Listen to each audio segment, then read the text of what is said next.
Tom here, Flip Anything. It's a Saturday. It's funny, my back was bothering me, so I just got about a 90-minute massage. Feel great, but I'm ready to go back and get another hour just on my neck. So it's interesting that this property where I just got my massage at, it's a well-located property. It's an old building, brick, and it's funny because I have a building similar to this building, and I thought I'd share this because I'm thinking about it right now. A lot of times, as you accumulate assets, your assets in certain neighborhoods, and believe me, it's a lot of times that's why I get a deal. People don't appreciate. And now take a look here. Just look at the back of this building. You're just seeing this brick, this painted brick, and these dark black frames around it. And I'm gonna go ahead and show you some more here. So, my dirty truck. But look at this. Just a coat of paint, and it's like a dark, almost black or blue on the trim, and then the brick is just painted. And I generally am a fan of leaving brick just like brick, because I like brick. I like stone, and I like masonry, and I kind of don't like messing with it too much.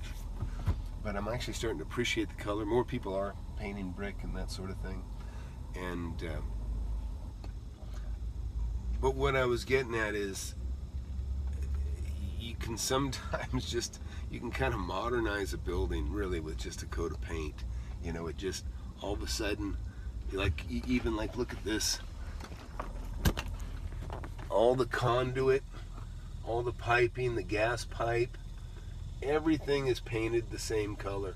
In other words, none of it's standing out. The gas meter's not gray or blue, and all the electrical boxes aren't painted differently,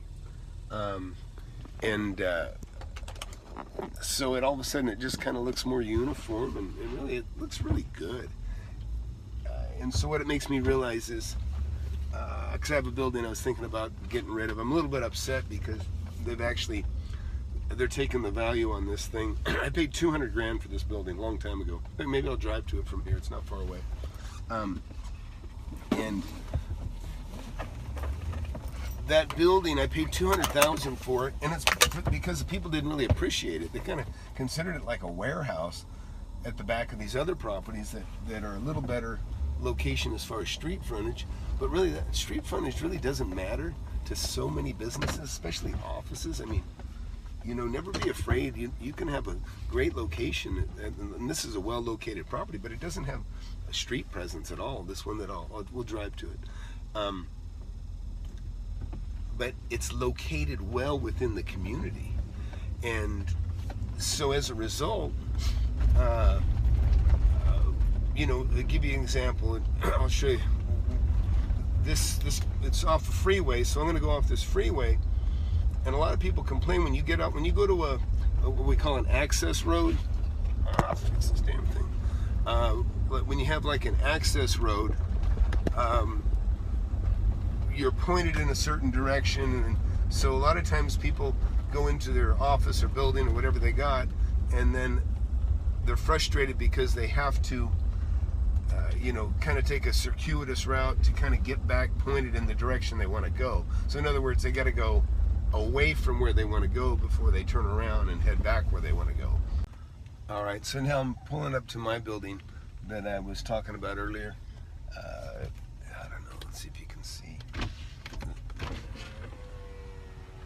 So you can see it's brick. This one's got a loading dock. See that loading dock behind me? And this building was a deal. I mean, I really, really killed it on this thing. I paid $200,000 for it. It's been about 10 years that I did this. But you can see what I'm talking about. I like brick. Brick is good looking. But I'm getting tempted to paint it up similar to that place that I just left and showed you. So look, you can see this building. It would clean up nice, even if I got to paint the trim and take care of this thing. I've let it go a little while. Here's another problem. Look back here behind me. Look at all this. This is the kind of crap you have to put up with as a landlord with industrial properties, and especially this one's kind of near the back lot. Sorry we got cut off there. So the point I was making is, on that last property, is I paid, what did I pay? I think I paid about 20 bucks a foot. It was actually less than that. It was about a 12,000 square foot building. I think I paid 200,000 for it. And now that building's worth about 170 bucks a foot. So, roughly, it's worth about $1,750,000 or something now. But that only happened because I kept pushing and following up, and and in this case I had an agent with me, but you know what? He kind of knew there was something down there, so I owed him the decency of letting him get in on the deal. But I would have never found out about it without him. So always, when you're looking around, even when you're looking around with an agent, push, push, push. In fact, that's how I made that other property that I bought, that I made over $2.5 million on. Was I had an agent. She showed me around everything she had. And I said, well, look, do you got any kind of pocket listing? Is there anything you're working on that you haven't? She says, well, I know these folks over here, but there's 5 brothers and sisters, and it's kind of a mess. And I said, let's go. And we went over there, and somebody that was living on the property ended up talking to them and find out, yeah, we'd like to sell it. And they were actually the poorest of the bunch of the family. And so, anyways, long story short, because I pushed the agent to tell me, hey, what else do you have? Even if you don't have a listing, what do you have? And I ended up, she pointed me to it, and she just stayed out of it. But I worked together with those sellers, and it was a big fiasco, to be honest. But ultimately, I bought the property for a couple $100,000. I held it for a considerable amount of time, but I made over $2 million. And that would never have happened had I not engaged the agent to tell me, hey, what else do you have?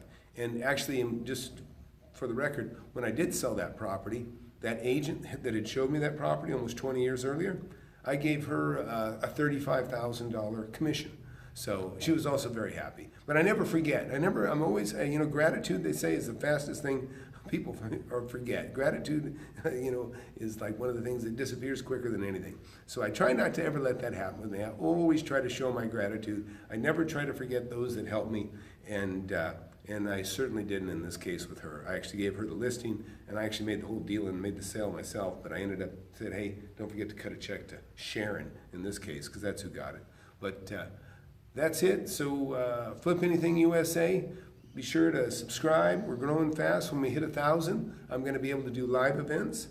And in fact, we're in my studio now, and we'll get more into more detailed stuff and more contracts. And main thing is, be relentless. Look, ask questions, call on numbers, and talk to people. It's the best thing you can do, and it'll pay off in the long run. So that's it. Flip Anything USA. Thanks for watching.